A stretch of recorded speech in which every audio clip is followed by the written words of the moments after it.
Welcome to SurePass, where we share for you to learn and succeed. In this video, we will be discussing fulfillment of duty or lawful exercise of right or office. Fulfillment of duty or lawful exercise of right or office. Ang fulfillment of duty or lawful exercise of right or office ay isang justifying circumstance kung saan ang isang taong kumikilos alinsunod sa kanyang legal na tungkulin o karapatan ay hindi mananagot sa isang aksyon o ginawa niya na maaaring ituring na krimen, basta't ang kanyang kilos ay ginawa sa makatwiran at legal na paraan. Para pasok ang ginawa ng akusado sa justifying circumstance of fulfillment of duty or lawful exercise of right or office, may dalawang requisites na dapat present sa nangyari.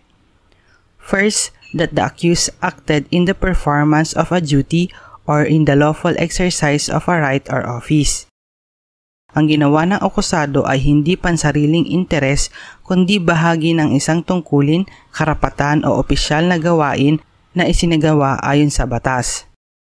Second, that the injury caused or the offense committed be the necessary consequence of the due performance of duty or the lawful exercise of such right or office. Example, pulis na nagpaputok habang nagsasagawa ng lehitimong ares.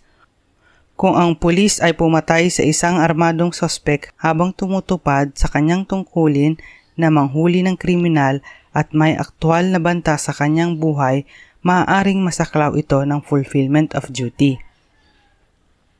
Sheriff na nag-demolish ng bahay alinsunod sa court order. Bagamat may nasira siyang ari-arian, kung ito ay ginawa bilang bahagi ng kanyang tungkulin na ipatupad ang kautusan ng korte, ito ay hindi tinuturing na krimen. Thank you for watching. If you like this video, don't forget to share it and to subscribe.